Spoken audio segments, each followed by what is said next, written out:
15వ రోజు స్వాధ్యాయ ప్రియులకు హనిత నమస్కరిస్తూ ఈరోజు పత్రిజీ ప్రబోధాల్లో నేను ఏం చేయాలి, ఏం చేయకూడదు, ధర్మం చేయటం అంటే అంటూ పత్రిసార్ మనకేం చెప్తున్నారో తెలుసుకుందామా.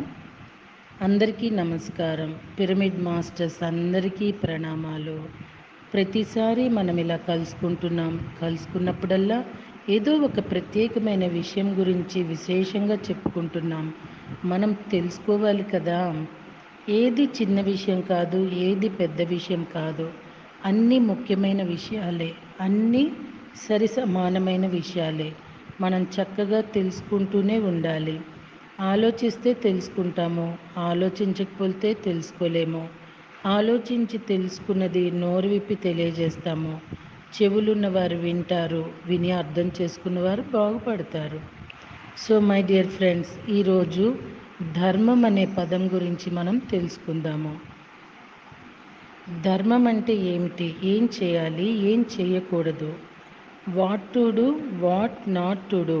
ఇప్పుడు నేను ఏం చేయాలి, ఇప్పుడు నేను మాట్లాడవలసిన ధర్మం ఉందా, లేదా నోరు విప్పవలసిన ధర్మం ఉందా, లేదా మనం బజార్కి వెళ్తున్నప్పుడు ఒక భిక్షగాడు అక్కడ కూర్చుంటాడు. వాడు ఏం చెప్తాడు అంటే, నాయన ధర్మం చేయి నాయన అని అంటాడు. వాడు ఏమీ ఇవ్వమని అడగడు, కానీ ధర్మం చేయి నాయన అంటాడు.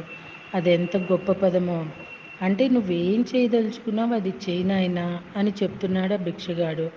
మనతో చెప్తున్నది ఒక బుద్ధుడు కాదు ఆ భిక్షగాడు. నాయనా ధర్మం చేయి నాయనా అంటున్నాడు. నీ డ్యూటీ నువ్వు చెయ్యవయ్యా అంటున్నాడు. ఇప్పుడు నేను ఇక్కడ కూర్చున్నాను, నాకు ఆకలిగా ఉంది, నాకు తినటానికి ఏమీ లేదు, నాకేమైనా పెడితే బాగుంటుందని నీకు అనిపిస్తే ఆ పని చేయి నాయనా. లేదు, నేను ఇక్కడ అనవసరంగా కూర్చున్నానని నీకు అనిపిస్తే నన్ను ఇక్కడి నుండి వెళ్ళగొట్టు నాయనా అని అంటున్నాడు ఆ భిక్షగాడు. నీ డ్యూటీ ఏమిటో నువ్వు చేయి నాయనా అని వాడు చెప్తున్నాడు ఒక చిన్న ముక్కలో. నాయనా ధర్మం చేయి నాయనా అని చెప్తున్నాడు. ఎంత గొప్ప పదమో ధర్మం. ఆ భిక్షగాడి దగ్గర నుంచి గౌతమ బుద్ధుడి వరకు అదే పదం ఉపయోగించారు, ధర్మం. గౌతమ బుద్ధుడు చెప్పింది కూడా ధర్మం, ధర్మ పదమే, దమ్మ పదం. పాళీ భాషలో దమ్మ, సంస్కృతిలో ధర్మ, తెలుగులో ధర్మము, కన్నడంలో ధర్మ, హిందీలో ధర్మ. ఆ భిక్షగాడు అంటున్నాడు, నాకు రొట్టె ముక్క ఇవ్వు లేదా డబ్బులు ఇవ్వమని వాడు ఏమీ అడగటం లేదు. నువ్వు ధర్మం చేయి నాయనా అంటున్నాడు. నిజం చెప్పాలంటేనండి, ఒక భిక్షగాడు ధర్మం చేయి నాయనా అని అడిగే ఒక పదానికి ఇంతవరకు ఎవరు ఇంత విశ్లేషణ ఇచ్చి ఉండరండి. అది పత్రిసర్కే చెల్లుతుంది కదా. ఏమ రైట్ అండి. ఈ ధర్మం అనేది ఒక్కొక్కరికి ఒక్కొక్క విధంగా వినిపిస్తూ ఉంటుంది, అనిపిస్తూ ఉంటుంది. ఆ భిక్షగాడు ధర్మం చేయమన్నప్పుడు ఒకడు వాడి జేబులో నుండి కొంత డబ్బు తీసిస్తాడు, అది అతనికి ధర్మం అనిపిస్తుంది. ఇంకొకటి, నేను డబ్బులు ఇచ్చిన కొద్దీ నువ్వు ఇంకా అడుక్కుంటూనే ఉంటావు కనుక నేను డబ్బులు ఇవ్వను పో అని అంటాడు. అది వాడి పట్ల వాడికి తెలిసిన ధర్మం, వాడు నిర్వర్తిస్తున్నాడు. సో మై డియర్ ఫ్రెండ్స్, ఈ ధర్మం అనే పదం గురించి మనం తెలుసుకుంటున్నాము. చాలా క్లిష్టమైన పదం ఇది, చాలా కాంప్లెక్స్ వర్డ్ ఇది. ఎవరి ధర్మం వాళ్ళది, ఎవరి దేశకాల పరిస్థితులను బట్టి వాళ్ళ ధర్మం నిర్ణయించబడుతుంది. దీని ఏమంటారంటే వర్ణాశ్రమ ధర్మం అంటారు. నీ ఆత్మ యొక్క ఎదుగుదల ప్రకారం, నీ శరీరం యొక్క ఎదుగుదల ప్రకారం నీ ధర్మం ఉంటుంది. ఈ వర్ణాశ్రమ ధర్మం అనేది గొప్ప కాన్సెప్ట్. నీ ధర్మం ఏంటి, నీ యొక్క కర్తవ్యం ఏంటి, నీ యొక్క డ్యూటీ ఏమిటి, what is your duty now. ఇప్పుడు నా డ్యూటీ ఏమిటి, ఇప్పుడు నా కర్తవ్యం ఏమిటి. నేను మాట్లాడడం నా ప్రస్తుత కర్తవ్యం. అందరికీ పనికి వచ్చే మాటలు మాట్లాడడమే నా కర్తవ్యం. అందరూ వింటున్నారు, పిరమిడ్ ప్రపంచమంతా వింటుంది. నా మాటలు విందామని వారు చూస్తున్నారు. ఇప్పుడు వాళ్ళ ధర్మం కూర్చోవటం, చక్కగా వినటం. ఎవరి ధర్మాన్ని వాళ్ళు చక్కగా నిర్వర్తించాలి అన్నదే ఆధ్యాత్మికత. స్పిరిచువాలిటీ ఆర్ మెటీరియలిజం రెండు ఒక్కటే.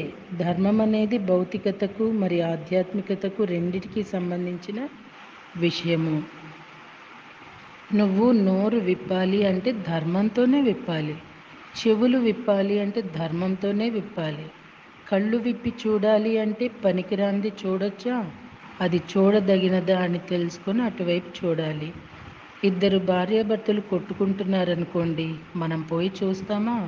అది వాళ్ళ సొంత విషయం. మనం ఎందుకు చూస్తాము? వాళ్ళు రాత్రి కొట్టుకుంటారు, పగలు బాగుంటారు, పగలు కొట్టుకుంటారు, రాత్రి బాగుంటారు. ఏ ఘర్ ఘర్‌కి కహానీ హై. ఇంటింటి వింత కదా! మనం వాళ్ళ సొంత విషయాల్లో జోక్యం చేసుకోము. చూడం అసలు. కళ్ళు విప్పి అటువైపు చూడం. మనం ఒక మనిషి వైపు చూడాలంటే అది సరి అయినదా కాదా అని తెలుసుకొని చూడాలి. ఒకరితో మాట్లాడాలన్నా కూడాను మాట్లాడొచ్చా మాట్లాడకూడదా అని తెలుసుకొని మాట్లాడాలి. ఎంత మాట్లాడొచ్చో తెలుసుకొని మాట్లాడాలి. మాట్లాడటం అంత సులభమైంది కాదు. అది ఎంతో క్లిష్టమైన క్రియ. ఎంత మాట్లాడాలి? ఎప్పుడు మాట్లాడాలి? అసలు మాట్లాడాలా వద్దా? ఏం మాట్లాడాలి? ఇదంతా ధర్మమైన విషయం. ధర్మం అతి సూక్ష్మమైనది. ఇలా చేస్తే అలా ధర్మం అర్థం కాదు. ధర్మం అనే పదం గురించి ఎంతైనా చెప్పుకోవచ్చు. అలా అయితే సంగీతంలో శృతి అనే పదం గురించి, లయ అనే పదం గురించి ఎంతైనా చెప్పుకోవచ్చు కదా! అలాగే ప్రాపంచిక విషయాల్లో కానీ, ఆధ్యాత్మిక విషయాల్లో కానీ ధర్మం అనే పదం గురించి ఎంతైనా చెప్పుకోవచ్చు మనం. ఆ భిక్షగాడు అంటున్నాడు, ధర్మం చేయి నాయనా అంటున్నాడు. వాడి కోసం వాడేం అడగటం లేదు. నువ్వు నీ ధర్మం చెయ్యి అని చెప్తున్నాడు. అలాగే భగవద్గీతలో కూడాను అర్జునుడితో శ్రీకృష్ణుడు అంటాడు, నువ్వేం చేయాలనుకుంటున్నావో అది చెయ్యి. నీకేది ధర్మం అనిపిస్తే అది చెయ్యి. నువ్వు గాంధీవం కింద వదిలిపెట్టి భిక్షగాడిలా ఉండాలనుకుంటున్నావా? అది చెయ్యి. లేదా గాంధీవం పట్టుకొని క్షత్రియుడిగా ఉండదలుచుకున్నావా? అది చెయ్యి. అప్పుడు శ్రీకృష్ణుడు అటు వెళ్తే ఇలా జరుగుతుంది, ఇటు వెళ్తే అలా జరుగుతుందని చెప్తాడు. నీ ధర్మాన్ని నువ్వే తెలుసుకోవాలి. నీ ధర్మాన్ని నీకెవ్వరూ చెప్తారు? నీకు నువ్వే నీ ధర్మాన్ని తెలుసుకోవాలి. నీ బుర్రను ఉపయోగించి నువ్వు తెలుసుకోవాలి. ఆలోచించి నువ్వే తెలుసుకోవాలి అని చెప్తాడు. శ్రీకృష్ణుడు తన ధర్మం తాను నిర్వర్తించాడు. నేను యుద్ధం చేయను, ఆయుధం పట్టను, రెండు వైపులా నా వాళ్ళే ఉన్నారు. నేను ఒక పక్క, నా సైన్యం ఒక పక్క ఉంటుంది. మీ ఇష్టం, ఎవరికి కావాల్సింది వాళ్ళు తీసుకోవచ్చు అన్నాడు. అప్పుడు దుర్యోధనుడు సైన్యాన్ని అడిగాడు. అర్జునుడు శ్రీకృష్ణుడిని అడిగాడు. ఓకే, ఎవరికి కావాల్సింది వాళ్ళకి దొరుకుతుంది. శ్రీకృష్ణుడు కౌరవులకు కావాల్సింది ఇచ్చాడు, పాండవులకు కావాల్సింది ఇచ్చాడు. భగవంతుడు అందరికీ ఇస్తూనే ఉంటాడు. కౌరవులకు తన సైన్యాన్ని ఇచ్చాడు, పాండవులకు తనని తాను అర్పించుకున్నాడు. కౌరవులకి కృష్ణుడు అక్కర్లేదు. నీతో మాకేం లాభమయ్యా, నీ సైన్యాన్ని ఇవ్వు అన్నారు కౌరవులు. దానికి పాండవులు ఏమన్నారు, నీ సైన్యం మాకు అక్కర్లేదు, నువ్వే కావాలి మాకు అని. అది తేడా పాండవులకి కౌరవులకి.